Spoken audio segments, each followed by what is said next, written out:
thing I want to focus on in today's class is the batter. I already went over the pitch part of it yesterday. But the primary focal point of today's class is the idea of pushing your poses, trying to find an extreme position that is extremer than extreme. or just moving your position, your primary positions, into more of a forced position, not settling for the first thing that you've done. So the very first drawing that I did was this one here. And these are what I call my layout poses. These are not actual animation poses. These are layout poses. So I did my layout background first, and then I simply plunked in the character based on where I felt the character would be and what the basic position of the character was. And I really didn't spend a lot of time on these drawings. I might have spent maybe 5 minutes on the first one and then started churning through the next few as I got a sense of what I wanted my character to do. But really these are more just quick gestures. And again, there wasn't a huge amount of thought process in it. The only time I would have stopped to think about anything would have been the position of the hands, trying to figure out which hand is on top of which and whether the knuckles were facing the same direction or whatever. That was the only thing that I really worried about. I didn't really stop to analyze anything and pose it out. So what I want to do today is essentially take the first poses that you've already done to this point and push them further. Or think of an alternative position that you can put your character in to create a stronger sense of silhouette and a stronger sense of tension or preparedness for what the character is going to be doing. So the thing that I mentioned in the other lecture on the pitch at the very beginning was the idea that with our animation at this point now, when we're moving forward into character animation, we want to try and get a sense of who the characters are and what their attitude is. Their emotional content. We dealt with that a little bit in the step up, step down assignment, where we had the character going up the stairs with one emotion and then coming down the stairs with a separate emotion. Now we're dealing with two separate characters, and each one is going to have their own individual emotion and way of looking at the other character, or their approach to how they're going to act towards the other character. And so we have to make that as clear as possible. So you can choose whichever emotion you want. You can have the same emotion for both characters if you want. You can have them both angry at each other or trying to outdo the other, which is sort of the normal type of a circumstance that you would have in a pitch and bat type of scenario. If it's any type of a competition type thing, the pitcher is trying to strike out the batter, and the batter is trying to hit the ball that the pitcher is throwing and knock it out of the park. So there's a competition that's going on, and there's a ferocity to it, a certain amount of aggression. So you can either choose to use that type of an emotion, or you can soften it up a little bit to the point where maybe if you're thinking in terms of two characters tossing a ball between each other, the one character is just trying to learn how to bat, and the other one is helping them out. And so they're not going to try and strike them out by throwing the ball as hard as they possibly can. They're just going to very gently toss the ball to the person. And so their approach to the way they look at that other character is going to be different than if it was more aggressive, right? So both in the facial and the body's attitude. So as far as an aggressive type of a position goes, if your pitcher was very aggressive, they might be standing like this, getting ready, or even leaning forward like this, or something like this. Whereas someone who's going to gently toss the ball is not going to be like, ready to go. They're going to be very, very soft and in this type of a position here. All right. So you choose what it is that you want your character to do, but you have to have that firmly understood in your mind before you now go to decide what your poses are going to be and how aggressive you're going to be with them. So for mine, I'm going to simply use the one that I've got for my own character here. Just bring this back up again. So I'm going to use this one here, and you can see my character is facing in this direction here. So I've got my right leg forward, the left leg is back, and the character is torqued over in this direction. So basically my character is in this type of a position right here. Okay. Now the feet I've got actually going in 180 degrees because my character is actually standing on the mousetrap, and the gag is that when he takes a step forward, he's going to step on the trigger, which is going to then snap the trap over top of him and kill him basically. Oh. Or slice him in half. So his foot stance is fairly wide like this, which is somewhat awkward if you're actually trying to do it yourself. So you don't actually have to go into that position, but get relatively close to it so that you can get your legs in a position that you feel like you're actually moving the way you want the character to move. So in this one here, I've got my character with his arm back in this direction here, And you can see that the head is forward in this position like this. Right? Now, I can't physically crank my head all the way over, but I can get close enough to it. The idea here is that I've got my character in this position. That doesn't necessarily mean that that's the best position the character can be in. Okay? What I could do is I could pull the bat out further like this and straighten the arm. Okay? I could pull the bat up and over so that the bat is actually horizontal in this position like this, so it's facing towards the character. I don't even have to start the character in that position. I could have my character forward like this, like he's waddling the bat towards the pitcher, like saying, come on, bring it on, I'm ready for it, and I'm going to knock it out of the park over here in this direction, right? Or he could be swinging the bat back and forth and waddling his butt in the opposite direction. He could be pounding the base, getting ready. Okay? He could be tapping his feet, getting the dirt off of his feet. You know, you've all seen batters and their approach to how they get ready in the batter's box and what they do. Okay? You could have your batter, he sort of digs his back foot in, getting ready, and then sort of brings his bat up into this position here, and then wobbles like this. Okay? So you decide how your character is going to start off. Right? And that will create the attitude towards the opposition. Once your character gets into their ready position, they then have to anticipate. So you can have an anticipation to the anticipation if you want. So as we dealt with before when we did the jump up and down or the broad jump, it was a fairly large action jumping across or up in the air. So you might want to have something where the character goes up and then down in anticipation and then forward. So the same thing is true with your bat. If your character's in this type of position here, ready, you might want to bring the bat down like this and then up into the top position as opposed to starting here and just simply going straight up into it. Okay? It just creates sort of more of an interesting position if your character goes up like that. Right? So again, you want to have overlapping action. Not everything is going to happen at the same time. You want to break your actions down into their different components. So not only is that going to take place in your anticipation, but it'll also take place in your swing and the pitch. So the pitch action is basically the same as the batting action as far as the sequencing of events that take place within the body. You've seen the pitch one already, so I'll focus on the batting one. So the idea with the batting action is that your character is going to anticipate. They're going to pull their hip back like this, torque in the opposite direction, so they're actually facing in the opposite direction where they want to go. And then what they're going to do is they're going to bring their leg up, pop it out like this. You'll see where my hips are. They're facing pretty much straight forward. And then you torque your hip while your chest is still facing in this direction over here. And then there's a pull that takes place across here, where your chest is then basically winding up and then snapping and letting go. So you've got a snap in the hip and then a snap in the shoulders. So it's a 1-2 type of an action, right? And then we get the bat to drag in behind. So it's a 1-2 shoulders and then 3 through with the bat. So we have to get that sequence of events to take place in order to have the overlapping action read properly. What I don't want you to do in your batting action is this. Have your character go up into anticipation and then go like this, where everything goes at the same time. The hips should not move at the same time as the shoulders. It creates too stiff of an action. So we want to get the torque through like that, right?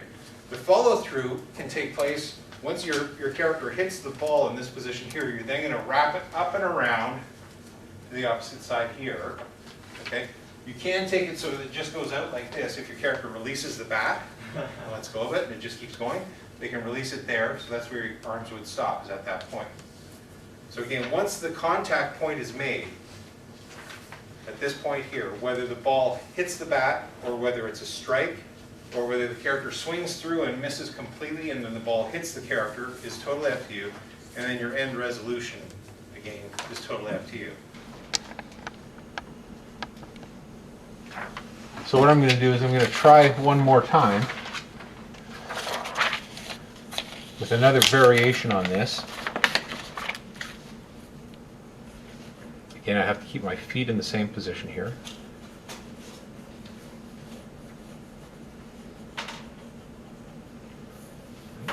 So what I think I'm going to do this time is instead of arching his back in this direction, I'm going to arch his back over in this direction here, which would pull his shoulder down instead.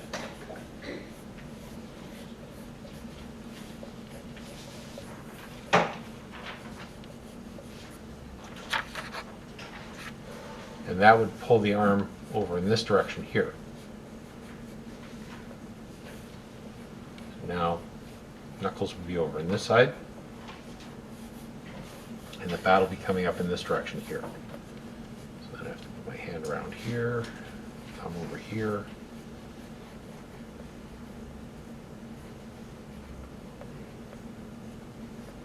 So I'm just shorthanding the pose to get like a 2-minute gesture. I don't want to spend a huge amount of time on it. I'm just trying to figure out where my lines of action are running through.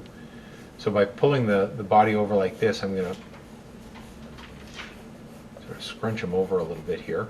Maybe get a fold in his belly there. And this will now allow me to raise the head up and maybe tilt it just a bit more like this. So we've seen this method before. This is the shift and trace method, where I'm just taking my drawing and shifting it to a different position and then tracing it off. Helps to save a little bit of time rather than reinventing the entire drawing completely. You can just take what you had pre-existing and just modify it.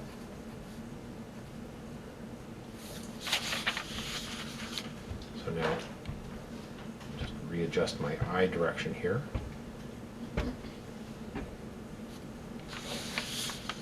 So something like that is just pulling the character away a little bit.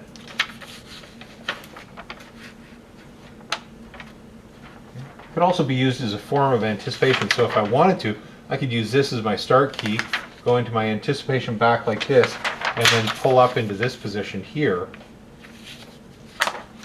up into that to get ready.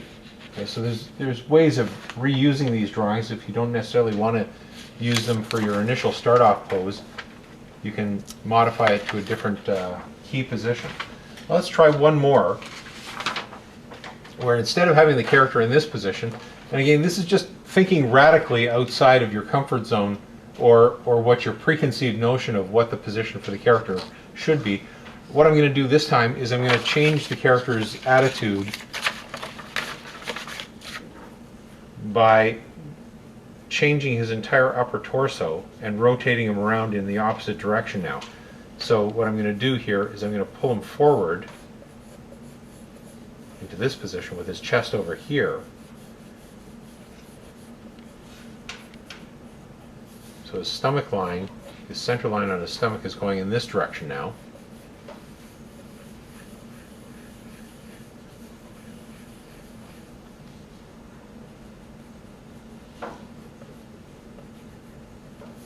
And instead of having him be aggressive, what I'll do is I'll just make him a little bit worried.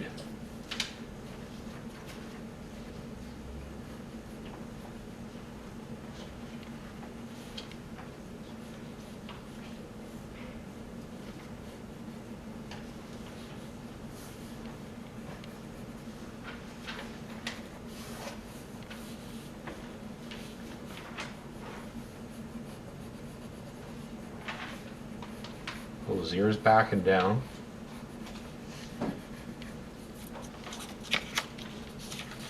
So now he's in this forward position, leaning into it, with maybe his arms down lower here. Slump his shoulders over just a little bit.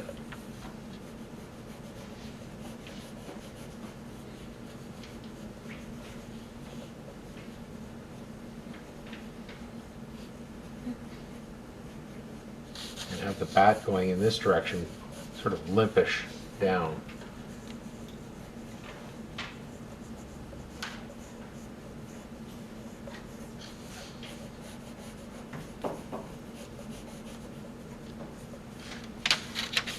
We've got more of that type of pose there.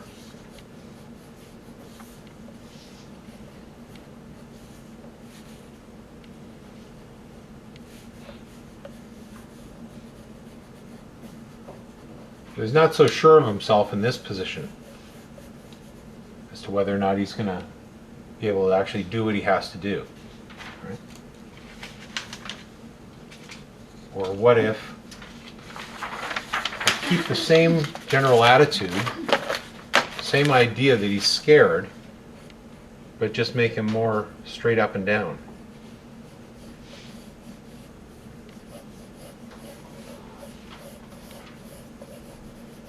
Or even tilt him back just a little bit.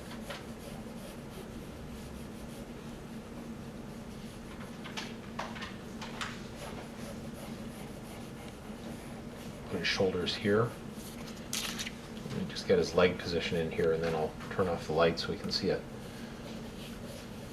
So pull his body attitude back in this direction here, and maybe settle his head back further.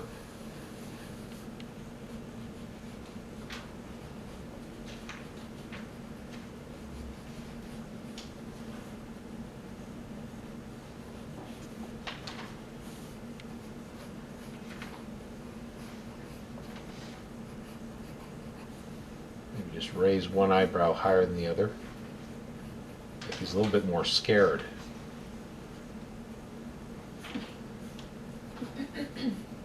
And drop his ears down lower.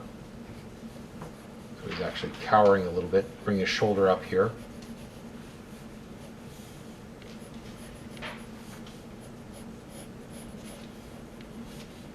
Make that arm just a little bit too long there.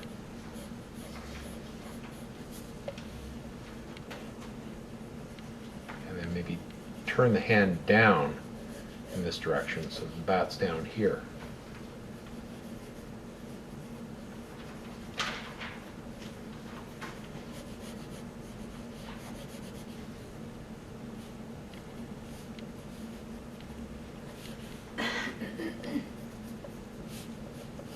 So he's sort of shrugging and pulling away. Like, I don't know if I really want to do this. Okay, so that's the idea that I want you to sort of get in your drawings is play out different options. Think of different ways of approaching it. I mean, obviously you're going to have your end result, you know, of whatever happens and how the batter is going to swing through. Again, you have to sort of pick your emotion. But that doesn't mean that you can't start off with something slightly different at the very beginning. But again, the main thing here is to look for primary lines of action. So if I go back to my pose that I had here, I want to try and find this line of action that runs through the character. It's essentially like this. This is my primary line, right through here, through the shoulder, up and out, through the bat here. I might take and twist this a little bit more so it's coming in this direction a little bit better. And again, this is just the idea of just pushing the pose a little bit, shifting it to a position that might make the pose just a little bit stronger. But looking for S curves and C curves throughout the whole thing. That's what's really important. All right? Now, as I step through the animation, I'll show you some of my other main drawings that I've done here. And we'll talk about what works with it and what doesn't work with it. This is my anticipation up and back. So what I have here is a very strong C curve running through my character in this direction. Getting the character ready. So this part of the bat is going up and back in this direction here. The elbow is going up and back, and my foot has come up in preparation. So I'm shifting my weight over. So, yep. Do we have to have the foot up? Like, the foot does have to. Shift weight and the foot does have to come off the ground. It does. Yeah. It does. You should take a little step. Okay. I watched like slow some people. batting. Yeah. Some people will do it. Some people won't. But we have to for this. But I want a weight transfer. Yeah. Yeah, in order to get the proper weight transfer. Like the purpose of these assignments, and this is sort of, it's important that you understand the reasoning why I'm asking you to do certain things, is because there are specific principles that have to be applied to the animation. And if you eliminate a portion of it, it basically eliminates that portion of the principle. Okay, so that's why I need to have that little step so that there can be a weight transfer. It's like a little step forward to shift your weight from one position to another, and that will allow your character to go through the seaweed action with a little bit more of a forward flow. Right? If you keep your character centralized. Sorry? I've done it without the step, but it still does the weight transfer on the seaweed. We'll have to take a look at it. We'll take a look at it as a pencil test. So the idea with this one here is that with the seaweed action, we had a stationary seaweed, which was planted in one specific spot. And with this one here, the idea is that I want to get it to travel across a distance. So it's as though it's connected here. It anticipates, goes back in anticipation this way, and then travels forward in a step, and then recovers in that direction over there, right? So that's the only real reason for that one step. It also lends power to the movement, and it gives you a cool action taking place in the legs forward, stepping up into like this type of an action here. So bringing your character forward, we swing the bat through. In this type of a pose here, similar to the pitching action, when you're throwing the ball across, you can create a strobe effect here where you're going to have multiple bats trailing in behind. The idea is that if we're moving from this position here to this position here, and there's no in-between, that's a huge distance that the bat is moving. It's actually going about 180 degrees in rotation. And you can't have just blank space in between there because it'll go from here to here and just pop. So we do have to show a path of action, a little bit of strobing taking place. Ideally, you would put an in-between between these two and shoot it on ones if it has to be a really fast action to fill in that space over here. Okay? So don't be afraid of doing something like that.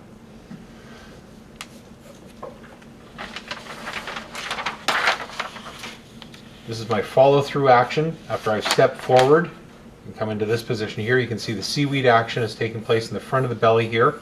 So we've got a C curve going in this direction. If we back up here, there's my C curve going forward here. So I'm pulling the action forward. It goes from this position.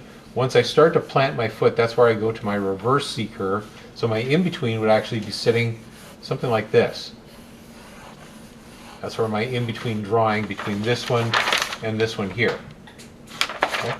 So I'd need to have that one single in-between to give me my S curve, my plant position to bring my foot down, in which my foot would be in this position like this, coming forward and dragging the body down and through. And that also allows me to do my torque of my lower torso, and then allows my upper torso to follow through in a secondary action. All right? So I need to see that Rubik's Cube type movement where the bottom moves first, then the middle, and then the top.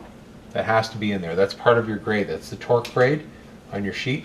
And if you don't have that torque, if everything's moving all at the same time, then I'll just put a 0 down for your grade on that. Right. So once your character comes through this position here, if you want to carry your character forward further, in my case, my character is going to step on the trigger, which is then going to cause the trap to snap and come down on top of him. And I don't know if I'll have him actually slice in half with his upper torso going off and leaving a piece of meat in the middle with a bone through it. That's so cool. I don't know if I'll go that far with it, but... Oh god. And why don't you just animate the funeral afterwards? It's like that old PSA about, you know, not eating strange substances. Oh Yeah. god. Like with the one rat near the mouse trap. Oh god. But this is what happens, this is the alternate ending. That's right. I can't tell if So- mice or Facebook. I do have a mouse problem in our house, and That's your retaliation. I'm not humane about the way I take care of them. So Video proof. yeah. So I'll edit that out. So the primary thing that I want you to focus on in today's class is just spending the time going back over top of your drawings and fixing them, pushing them, trying to find that ultimate pose that's going to give you the good sense of what's going on, the good weight transfer.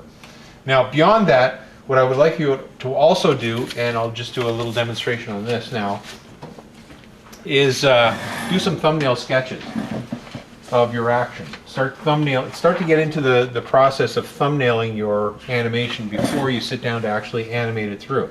So what we've dealt with to this point is basically our key layout poses, not necessarily animation poses. And so what we want to do now is we want to just break our character down into its most basic shape. So I'm going to take and just draw a basic lump for my character. There's my character's pelvis right there, with his knee and his one foot here, and his other foot will come over here, so there's his other knee. So that's my first primary basic shape. Now I'm not going to deal with the arms or the head. I'm just dealing with the basic primary shapes on my character to start off with. So what I want to do is I want to go from this position here, or let's say if I back up and I want to do that one where my character is slightly forward here, I might go with this as my primary start pose. Again, I'll have to play this through in my own mind and try and figure out what I want to do with it. But let's say I have my character in a forward position like this. What I'm trying to do is I'm trying to find my primary line of action through the character, which is usually either the front line of the character's body or the back line through the spine, depending on which direction the character is going to move in. So when my character comes back, my primary line is going to go into this position here. That's going to be my movement. So I'm going from an S curve on this side of the back here into a C curve, and this one turns into an S curve on the front here. So I'm just going to indicate here that my character is going to anticipate back like this, and I'll probably end up bringing my arms up, so I can just make an indication that arms are going up. So now from that position, what I can do is I can torque it over even further, where I can start to pull my character's upper torso over like this, where I'm actually going to fold him in there, so I could really crank my character up and over so the bat's actually going back like this. Wrap that arm right in and around there.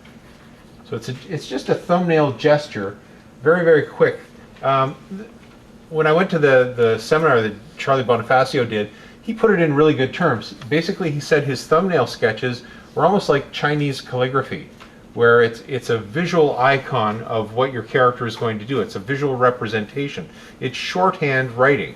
Instead of writing, character anticipates up and back with his shoulder going forward in this position and a fold on the back there. I'm just drawing an image that represents that, so that when you look at it, you go, ah, I get it.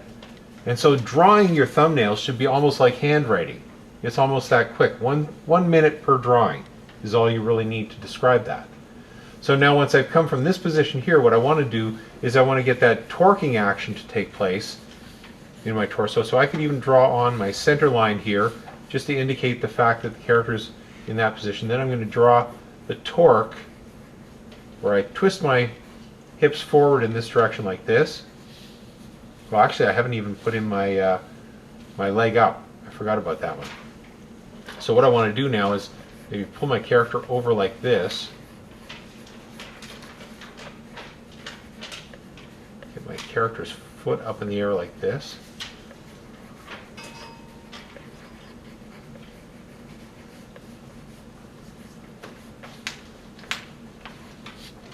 Actually, that could work pretty good. So I'm going to bring my leg up there and start to bring the chest forward. And then I'm going to step through. This is where I'm going to pull my line forward. So I'm using icons that are very graphic. Thrusting the heel forward.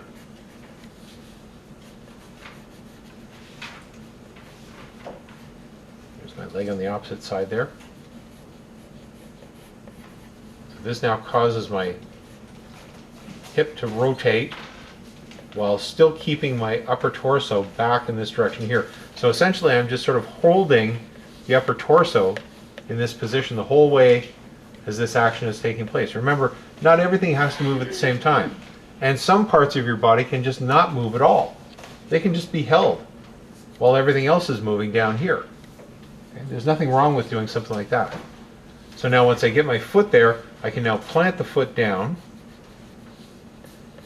bring the knee forward, which then causes my knee on the opposite side there to rotate over.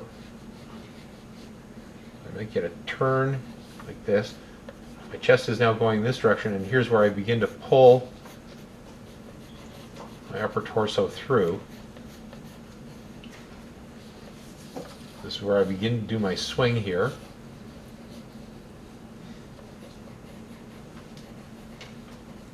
I can sort of indicate this with my arms.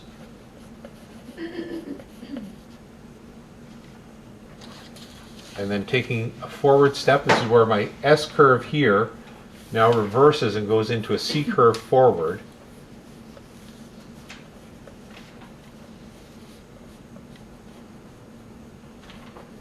I take my little step here by rotating my knee down and over, and popping my heel up, and rotating my hips and my chest, pulling through. So this would be my swing position where I'm going through basically like this. And I have to work out the mechanics of how my arms are actually going to work in that pose. So I'd actually pose it out in front of a mirror or videotape myself and see what my arm position is so I can more accurately draw it. And then my follow through would be my straight arm position out. This.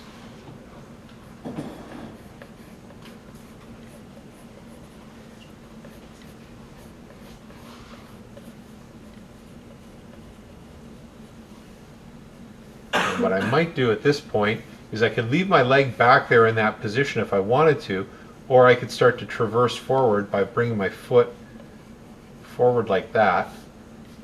But that looks a little bit awkward, just drawing it there right now.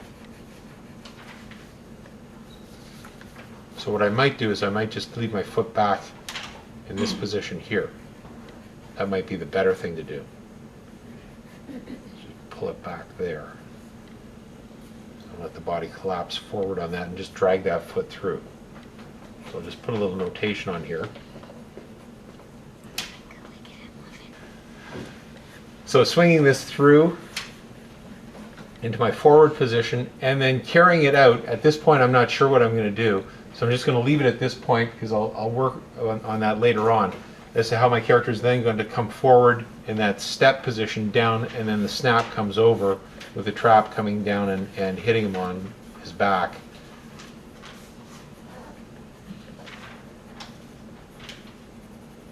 Getting the squish position there. I'll have to figure that out later. But at least this gives me my primary action to work with. And again, I don't have to settle on these ones necessarily, because again, it's a series of layers that I'm going to go through in my animation, where I've done my layouts, sort of looked at pushing the key poses a little bit further, then I come back and I analyze the action. Now I'll go back and I'll reanalyze it, act it out in front of a mirror or in front of a video. Then I'll sit down and I'll start to do my key poses based on what I've got here in my thumbnails, but I could still modify them. I don't have to stick with what I've got here. I can modify it and change it at any point in time. I'm never locked in until I say that's what I want.